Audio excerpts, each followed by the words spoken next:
જય શ્રી સ્વામિનારાયણ. સત્સંગી જીવનની જયંતિ એટલે કે સિદ્ધવર્ય શ્રી સતાનંદ સ્વામીએ સત્સંગી જીવનની રચના કરવા માટેનો જે સ્વરૂપ પ્રારંભ કર્યો હતો તે દિવસને આપણે સત્સંગી જીવન જયંતિ નામથી આપણે ઓળખીએ છીએ. અને એ જયંતિને આપણે ધામધૂમથી સમગ્ર સંપ્રદાયની અંદર તેની ઉજવણી કરીએ છીએ.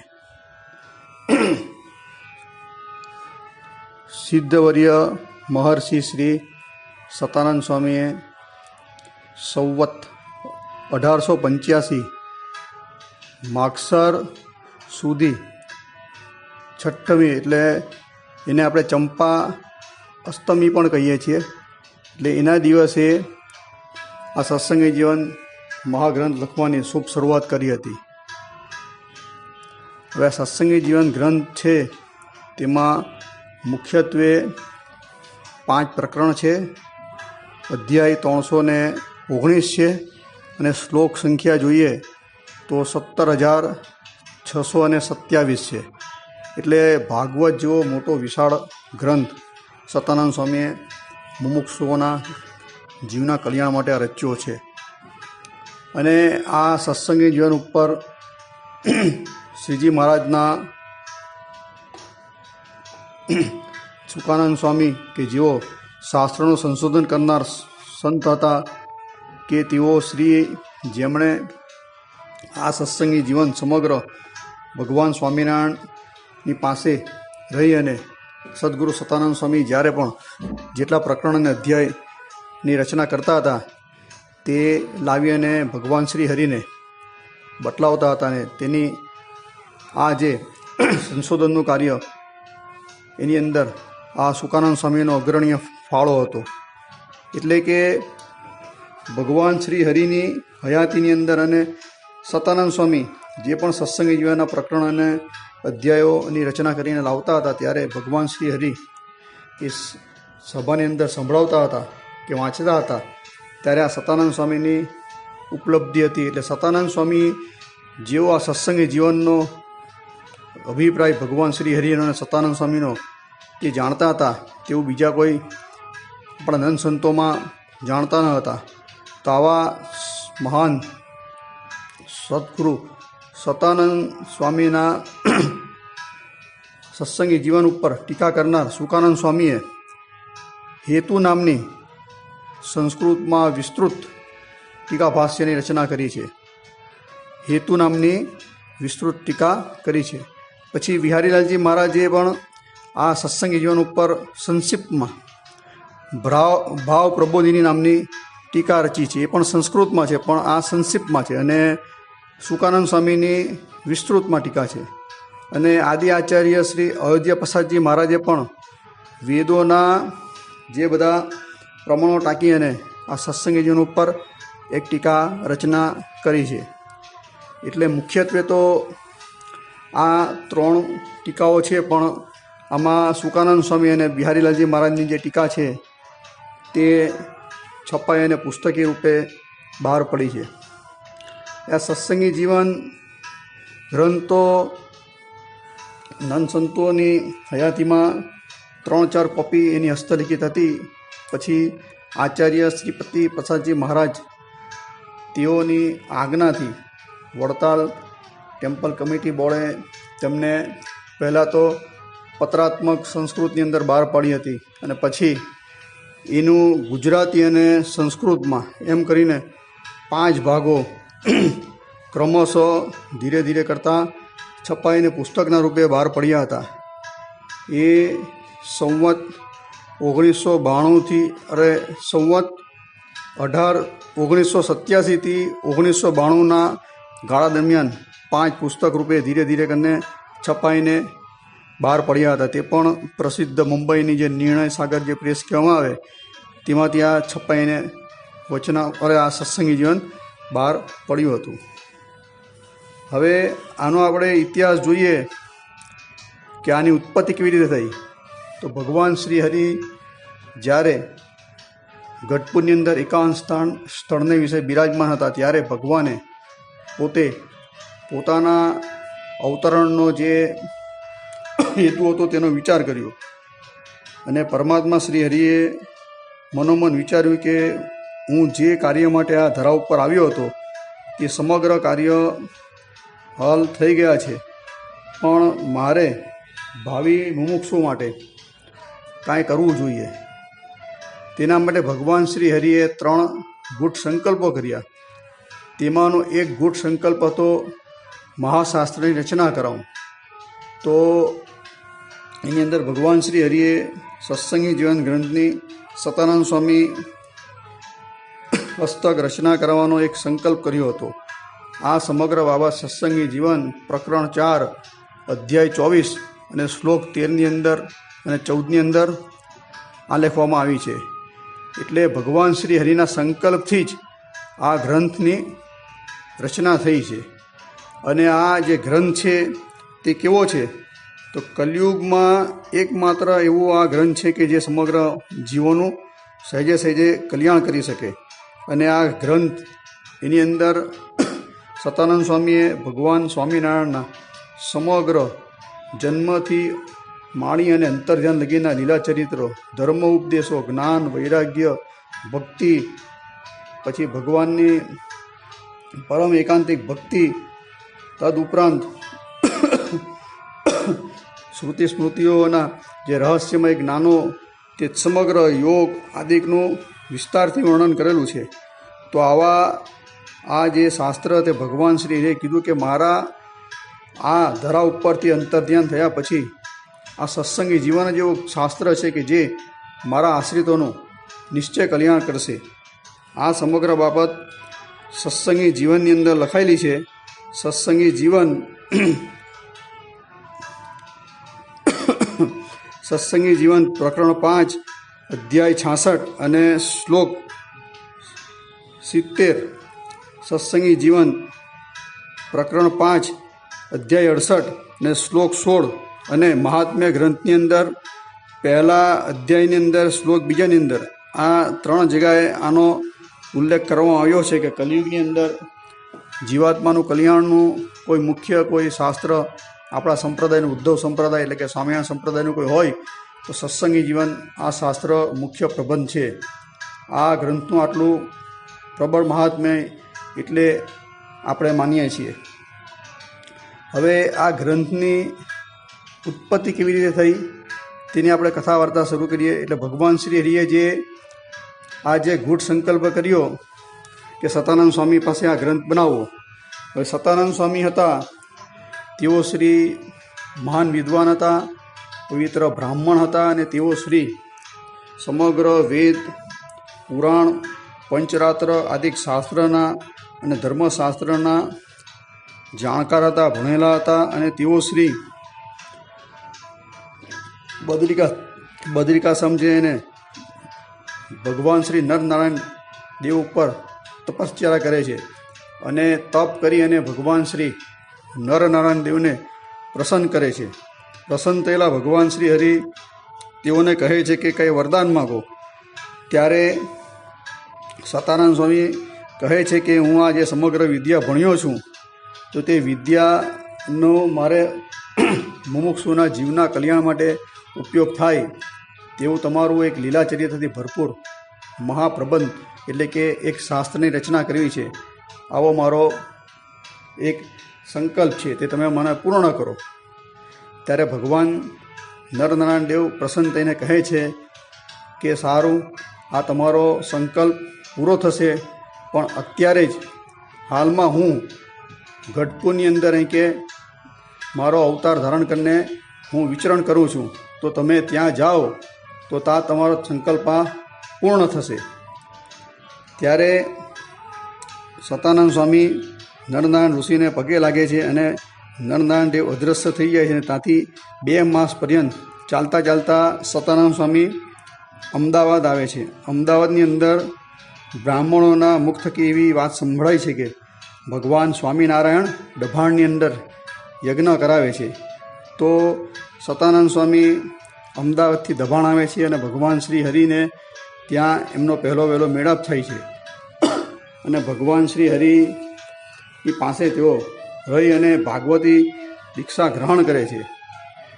ત્યારે ભગવાન શ્રી હરિ સમગ્ર બાબતનો તેમને કહે છે કે તમને શ્રી નરનારાયણ ઋષિએ મોકલા હતા અને તમારે આવી શાસ્ત્ર રચવાની એક નિર્દોષ અને લોકોના કલ્યાણ કરવા માટે, લોકોના જીવના મોક્ષ માટે તમે જે સંકલ્પ કર્યો છે તે જરૂરથી સિદ્ધ થશે.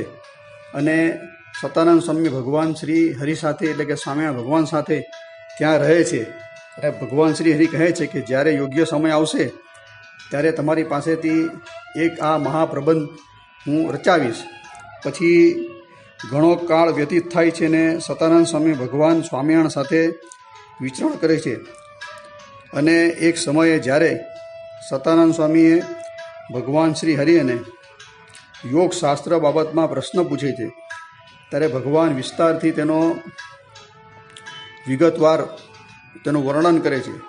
તો આનાથી બહુ ખુશ થયેલા સદગુરુ સતાનંદ સ્વામી ભગવાન શ્રી હરિની સ્તુતિ કરે છે. એ સ્તુતિ એ કોઈ બીજી નહીં, શ્રી વાસુદેવ વિમલા મૃતધામ વાસમ આ નામનું જે આપણે અષ્ટક બોલીએ છીએ નિત્યક્રમમાં, તે અષ્ટકથી ભગવાન શ્રી હરિની સ્તુતિ કરે છે. અને ભગવાન શ્રી હરિ સતાનંદ સ્વામી ઉપર ખૂબ પ્રસન્ન થાય છે અને ભગવાન શ્રી હરિ કહે છે કે કાંઈ વર માગો. ત્યારે સતાનંદ સ્વામી એમ કહે છે કે તમે આગળ જે પ્રતિજ્ઞા કરી હતી તે પ્રતિજ્ઞા મારી પૂર્ણ કરો. મને તમારા જીવન ચરિત્રથી ભરપૂર, લીલા ચરિત્રથી ભરપૂર એક મહાપ્રબંધ ગ્રંથની રચના કરવી છે, તો તમે મને આજ્ઞા આપો.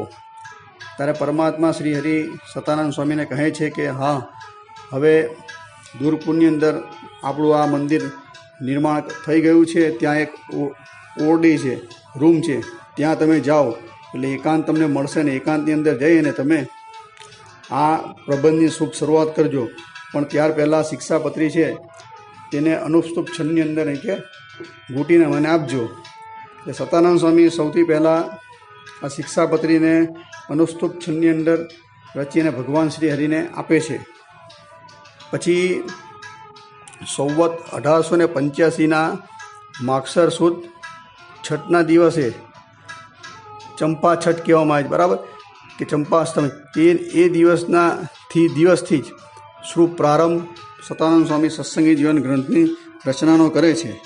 અને સતાનંદ સ્વામી એ બીજા કોઈ નહીં પણ મૈત્રી ઋષિનો અવતાર હતા.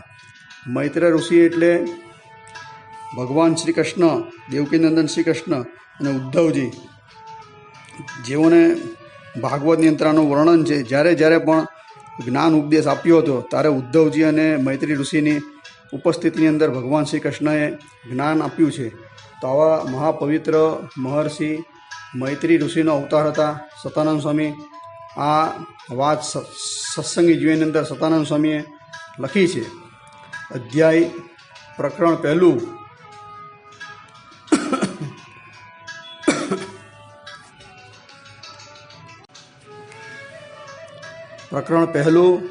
અધ્યાય 3 અને શ્લોક 41ની અંદર સ્પર્શ લખેલું છે. સંસ્કૃતની અંદર પણ લિપિબદ્ધ છે કે સતાનંદ સ્વામી એ મૈત્રી ઋષિનો અવતાર હતા. અને આ મૈત્રી ઋષિ પ્રખર જ્ઞાની વિદ્વાન સંત હતા. એટલે આવા મહર્ષિઓ થકી જ આપણા આ સંપ્રદાયના અતિ પવિત્ર ગ્રંથની રચના થઈ છે. અને આ ગ્રંથ ખરેખર ખૂબ સરસ અને ખૂબ જીવાત્મા માટે હિતકારી છે. આ સત્સંગી જીવન ગ્રંથ તે તૈયાર કર્યા પછી જ્યારે પોતાના શિષ્યોને સુવ્રત મુનિ આદિકને ભણાવીને જ્યારે સતાનંદ સ્વામી આ ધરા ઉપરથી અંતર્ધ્યાન થયા પછી રઘુવીરજી મહારાજે આ સત્સંગી જીવનની છાવણી કરી હતી. આ છાવણી સમગ્ર 4 માસ લગીન કરી હતી ને એની અંદર સમગ્ર આ સત્સંગી જીવનના ગૂઢાર્થ રહસ્યો વાર્તાની અંદર સમજાવવામાં આવ્યા હતા. અને વક્તા સ્થાને ભોળાનાથ ભટ્ટ કરીને વક્તા સ્થાને બિરાજમાન થયા હતા. એટલે સત્સંગી જીવનની છાવણી ન ભૂતોના ભવિષ્યથી એના જેવી થઈ હતી. ને 4 માસ લગીન લાગ લગાટ સવારથી માંડીને સાંજ પર્યંત આની કથા વાર્તા થતી હતી. અને મોટા મોટા મહર્ષિઓ આચાર્યશ્રીઓ, ગાદીવાળા આદિ ઘણા અને સાંખ્યયોગી બહેનો હરિભક્તો આપણા સાધુની જાયગાની અંદર બેસી અને પૂરા ચાતુર્માસની અંદર આ છાવણી કથા વાર્તા થઈ હતી. આ બાબતની પણ હરિલીલા કલ્પતરુની અંદર આનો ઉલ્લેખ છે. ભાગ 1 અધ્યાય 6. બિહારીલાલજી મહારાજે પણ આની વાત લખી છે. કળશ 10 અને 9મો અને 10મો વિશ્રામ. કળશ 10ની અંદર અને 9મા 10મા આની અંદર આની ઉલ્લેખ કરવામાં આવ્યો છે કે સત્સંગી જીવનની છાવણી વડતાની અંદર ચાતુર્માસ લગીન કરવામાં આવી હતી. ને આની અંદર જે ગુડાર્થ હતા તે સમગ્ર આની અંદર વર્ણવવામાં આવ્યા હતા. એટલે કે સત્સંગી જીવન ગ્રંથ એ પરમ પવિત્ર છે. અને સતાનંદ સ્વામીને સંતદાસ નામથી પણ ઓળખવામાં આવે છે. સંતદાસ એ સતાનંદ સ્વામી હતા એવું બિહારીલાલજી મહારાજે હરિલમતમની અંદર કળશ 7 વિશ્રામ 24 અને ચોપાઈ 22ની અંદર સ્પષ્ટ લખેલું છે. અને વૈરાગ મૂર્તિ નિષ્કુળાનંદ સ્વામીએ પણ ભક્ત ચિંતામણીની અંદર 129માં પરચા પ્રકરણની અંદર આ સતાનંદ સ્વામી એટલે સંતદાસજીના પરચા પણ લખેલા છે. તો આવા પરમ પવિત્ર જે સતાનંદ સ્વામી તેના હસ્તક આપણા સંપ્રદાયનો આ મહાપ્રબંધની રચના કરવામાં આવી છે. અને જ્યારે આ ગ્રંથનું સંપૂર્ણ નિર્માણ કાર્ય થઈ ગયું ત્યારે ભગવાન શ્રીહરિ જ્યારે ગઢપુરની અંદર ગંગાજળિયા કૂવાની આગળ બિરાજમાન હતા ત્યારે સતાનંદ સ્વામી આવીને સંપૂર્ણ ગ્રંથ ભગવાન શ્રી હરિના ચરણારવિંદની અંદર સમર્પિત કર્યો. ભગવાન શ્રી હરિ આ ગ્રંથને જોઈને ખૂબ રાજી થયા, ખુશ થયા. અને ભગવાન શ્રી હરિએ સ્વયં આ ગ્રંથની પૂજા કરી, હાર પહેરાવ્યા અને આ ગ્રંથને થાળ ધરાવવામાં આવ્યા. અને ભગવાન શ્રી હરિએ સ્વયં આ ગ્રંથની આરતી ઉતારી અને ગ્રંથ આગળ અનેક ભેટો સામગ્રી મૂકવામાં આવી. અને અનેક ધનવાન હરિભક્તોને પણ કહેવામાં આવ્યું કે આ મહાગ્રંથરાજ સત્સંગી જીવનની આગળ તમે એમ કે ભેટ સામગ્રી મૂકો. ભેટ મૂકવામાં આવીને ભગવાન શ્રી હરિ આ ગ્રંથ જોઈને ખરેખર ખૂબ પ્રસન્ન થયા. અને શ્રી હરિ એમ કહ્યું, એમ વરદાન આપ્યો કે જ્યારે સત્સંગી જીવનની કથાનો આરંભ થશે ત્યારથી હું કે પ્રત્યક્ષ આ કથાની અંદર આવીને બિરાજમાન થઈશ. એટલે કે સત્સંગી જીવનની કથા જ્યાં વંચાતી હશે ત્યાં ભગવાન સ્વામિનારાયણનું આ વરદાન છે કે હું પ્રત્યક્ષ આ સત્સંગી જીવનની કથાની અંદર ઉપલબ્ધ થઈશ. આ બાબત સમગ્ર બિહારીલાલજી મહારાજે હરિલમતમ કળશ 8 વિશ્રામ 63ની અંદર કરેલી છે. અને આની અંદર વિશેષ જાણવી હોય વિગત તો ત્યાંથી તમે હરિભક્તો જાણી લેવી. એટલે આવો મહાપ્રસાદીનો ગ્રંથ એ સત્સંગી જીવન છે.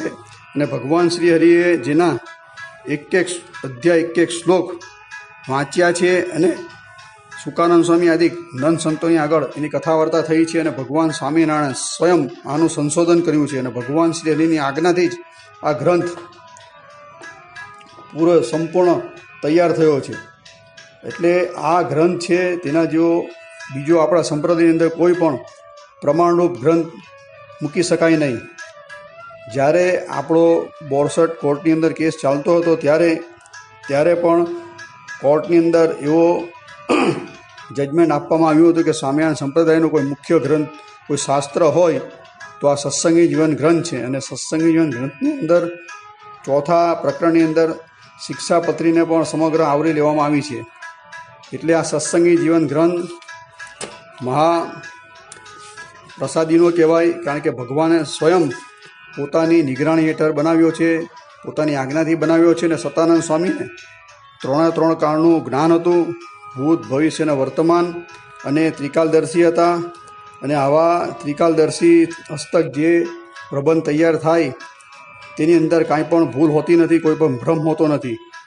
આ જે સતાનંદ સ્વામીને 3 કાળનું જ્ઞાન હતું તેની પણ વાત સત્સંગી જીવન ગ્રંથની અંદર જ લખવામાં આવી છે. તો આવા જે મહાપ્રસાદીના ગ્રંથ, હવે આ વાત જે કીધી મેં તમને ત્રિકાલદર્શી 3 કાળનું જ્ઞાન ભગવાન શ્રી હરિની પ્રસાદીથી મળ્યું હતું તે સત્સંગી જીવન પ્રકરણ 5 અધ્યાય 66 અને શ્લોક 29ની અંદર સતાનંદ સ્વામીએ લખેલી છે કે ભગવાનના પ્રસાદથી કૃપાથી તેમને ત્રણેય કાળનું જ્ઞાન ઉપલબ્ધ હતું. તો આવા ભગવાન શ્રી હરિની કૃપાથી ભગવાન શ્રી હરિએ જે લીલા કરી તે તેમની નજર સામું ત્રાદૃશ્ય થતું હતું અને તે લખતા હતા. લખીને પણ પાછા ભગવાન શ્રી હરિને બતાવતા હતા અને ભગવાન શ્રી હરિ તે જોતા હતા, સભાની અંદર વંચાવતા હતા અને કાંઈ પણ સુધારા વધારા કરવો હોય, સંશોધન કરવું હોય તો પોતે જાતે એનું સંશોધન કાર્ય કર્યું છે. તો આની અંદર કાંઈ પણ ભૂલ જેવું આવે નહીં, કારણ કે જે પરમાત્મા ઈષ્ટદેવ સ્વયં પુરુષોત્તમ આપણે કહીએ છીએ તેના સંકલ્પથી જ અને રચનાર ત્રિકાલદર્શી સતાનંદ સ્વામી એટલે આવા મહાપ્રસાદીભૂત ગ્રંથ તેની અંદર આપણે થોડું વિસ્તારથી જોઈએ કે અંદર શું શું આવે છે. તો સત્સંગી જીવનની અંદર જોઈએ તો પ્રથમ પ્રકરણની અંદર આપણે હરિગીતા આવે છે, જે ભગવાન શ્રી હરિએ પોતાની માતા ભક્તિને કહ્યું હતું. એ અધ્યાય છે તે પણ મહાપ્રસાદીના છે. પછી નારાયણ ગીતા છે તે પણ મહાપ્રસાદીની છે. સત્સંગી જીવન પ્રકરણ 3 અધ્યાય 41 કે જેને આપણે ધામ નિરૂપણના નામથી ઓળખીએ છીએ. આની અંદર સતાનંદ સ્વામીએ પરમાત્માના ધામનું જે રહસ્ય હતું વેદ પુરાણ આદિકનું તે વિસ્તારથી આ ધામનું વર્ણન કર્યું છે આની અંદર. અને આ જેને આપણે ધામ નિરૂપણથી ઓળખીએ છીએ તે જ ભક્ત ચિંતામણીની અંદર નિષ્કુળાનંદ સ્વામીએ 159માં પ્રકરણની અંદર આનો ઉલ્લેખ કરેલો છે. હવે સ્વરૂપાદ્વૈત સિદ્ધાંત જેને આપણે કહીએ છીએ તે સિદ્ધાંત પણ આ સત્સંગી જીવનની અંદર સતાનંદ સ્વામીએ લખેલો છે. 3 પ્રકરણ અધ્યાય 29 કે જેની અંદર પરમાત્માનું જે મૂળ સ્વરૂપ, જે અક્ષરધામનું જે મૂળ સ્વરૂપ ને પરમાત્માના જે અવતાર એની બેની વચ્ચે અભેદપણું સિદ્ધ કરેલું છે. એટલે કે અવતારી વચ્ચે અભેદપણું સિદ્ધ કરનાર આખો અધ્યાય છે. બહુ મોટો અધ્યાય છે અને ખૂબ વિસ્તારથી એનું વર્ણન કર્યું છે. ખરેખર આ અધ્યાય વાંચવા જેવો છે. પરમાત્માના મૂળ સ્વરૂપનું અને અવતાર સ્વરૂપનું સંપૂર્ણ આની અંદર જ્ઞાન થાય છે. અને આ જ વાત પરમાત્મા શ્રી હરિએ વચનામૃત પંચાળા ચોથાની અંદર કરી છે. હવે જે શ્રુતિની એટલે આપણા જે મતો છે વિશિષ્ટાદ્વૈત, દ્વૈતાદ્વૈત, અદ્વૈત આદિ તેનું પણ આની અંદર વિસ્તારથી વર્ણન કરવામાં આવ્યું છે. તે સત્સંગી જીવન પ્રકરણ 4 અધ્યાય 21 એમાં આ સ્મૃતિઓની અંદર થતા વિરોધાભાસ અને મુક્તોની સ્થિતિ આદિનું પણ વર્ણન કરેલું છે. સત્સંગી જીવન પ્રકરણ 2 અધ્યાય 37 જેને આપણે શિવરામ વિપ્ર જે છે તેણે સંપ્રદાય નિરૂપણનો પણ અધ્યાય કહેવામાં આવે છે. તેણે સંપ્રદાયની લગભગ 18 જેટલા પ્રશ્ન પૂછે છે ભગવાન શ્રી હરિને અને ભગવાન શ્રી હરિ તેનો પ્રત્યુત્તર આપે છે. ને આ શિવરામ વિપ્ર જે પૂછનાર છે પાછળથી બ્રહ્મચારી થયા હતા ને તેમણે એક ગ્રંથની પણ રચના કરી હતી. શ્રી હરિ ચરિત્ર નામના ગ્રંથની પણ એને રચના કરી હતી. એટલે આ જે અધ્યાય છે તે બહુ મહત્ત્વનો છે સંપ્રદાયનો. પ્રકરણ 2 અને અધ્યાય 37 એ ખાસ વાંચવા જેવો છે. જ્યારે વડોદરા એટલે છોટી કાશી કહેવાય એની અંદર જ્યારે વિદ્વાનોએ બહુ ઉપદ્રવ કર્યો હતો ત્યારે મુક્તાનંદ સ્વામી જાય છે અને ત્યાં જઈને જે શાસ્ત્રાર્થ થાય તે સમગ્ર બાબત સતાનંદ સ્વામીએ સત્સંગી જીવન પ્રકરણ 4 અધ્યાય 34થી 38ની અંદર વિસ્તારથી એનો ઉલ્લેખ કરવામાં આવ્યો છે. એટલે આ પણ બહુ અગત્યના અધ્યાય છે. વિદ્વાન વર્ય નિત્યાનંદ સ્વામી ભગવાન શ્રી હરિને ઋત જ્ઞાન મુક્તિ કરીને પૂછે છે કે જ્ઞાનથી કલ્યાણ કેવી રીતે થાય? તો ભગવાન શ્રી હરિ આ સમગ્ર બાબતનો ખૂબ વિસ્તારથી ઉલ્લેખ કરે છે. તે પણ સતાનંદ સ્વામીએ આ સત્સંગી જીવન પ્રકરણ 4 અધ્યાય 68થી 73ની અંદર આવરી લીધો છે. અને 5મા પ્રકરણની અંદર સતાનંદ સ્વામી યોગ વિશે પૂછે છે. તો યોગનો ધર્મ પણ ભગવાન શ્રી હરિ વિસ્તારથી કહે છે. તદુપરાંત 5મા પ્રકરણની અંદર ધર્મ સંબંધી પણ બહુ મોટી વિગતવાર ચર્ચા કરવામાં આવી છે. જન્મનો સૂતક, મરણનો સૂતક, ગ્રહણ, પછી ગ્રહસ્થના ધર્મ, ત્યાગીઓના ધર્મ, અનેક બાબતની વિસ્તારથી ચર્ચા કરવામાં આવી છે. કામ, ક્રોધ, લોભ, મોહ આદિ અંતઃશત્રુને કેવી રીતે જીતવા એની ચર્ચા વિચારણા કરવામાં આવી છે. કેવી રીતે આપણે જપમાળા ફેરવવી તેની વિસ્તારથી ચર્ચા કરવામાં આવી છે. તદુપરાંત આચાર્યશ્રીની દત્તવિધિ દેશ વિભાગનો લેખ આચાર્યશ્રીએ આપવાના જે દીક્ષાવિધિ તેની પ્રકરણ 4ની અંદર વિસ્તારથી ચર્ચા વિચારણા કરવામાં આવી છે. એટલે આ પ્રબંધની અંદર એવી કોઈ પણ બાબત સતાનંદ સ્વામીએ બાકી રાખી નથી. કોઈ પણ એવું વાક્ય એવું નથી કે આપણે સતાનંદ સ્વામીએ આમાં છોડી દીધું હોય. એટલે જ કહેવાય છે કે સમગ્ર વેદ, ઇતિહાસ, પુરાણ, રામાયણ, સાંખ્ય, યોગ, વેદાંત, પંચરાત્ર એ સમગ્રનું સારરૂપ, સમગ્ર ધર્મશાસ્ત્રનું સારરૂપ કોઈ શાસ્ત્ર હોય તો આ ફક્ત ને ફક્ત આ સત્સંગી જીવન જ છે. એ મુક્તાનંદ સ્વામીએ મહાત્મય ગ્રંથની અંદર પહેલા અધ્યાયની અંદર આની વિસ્તારથી ચર્ચા કરેલી છે. તો મુમુક્ષુએ ત્યાંથી વિસ્તારથી જાણી લેવું. એટલે એમ કહે તો પણ અતિશયોક્તિ નથી કે સમગ્ર જે વેદાંતિક શાસ્ત્રો છે તેનું સારરૂપ કોઈ એક શાસ્ત્ર હોય તો આ સત્સંગી જીવન ગ્રંથ છે. માટે હરિભક્તોને નમ્ર વિનંતી કે આવા મહાપ્રસાદીભૂત પરમ પવિત્ર સત્સંગી જીવન ગ્રંથ કે જેને આપણે વસાવીએ ઘરે.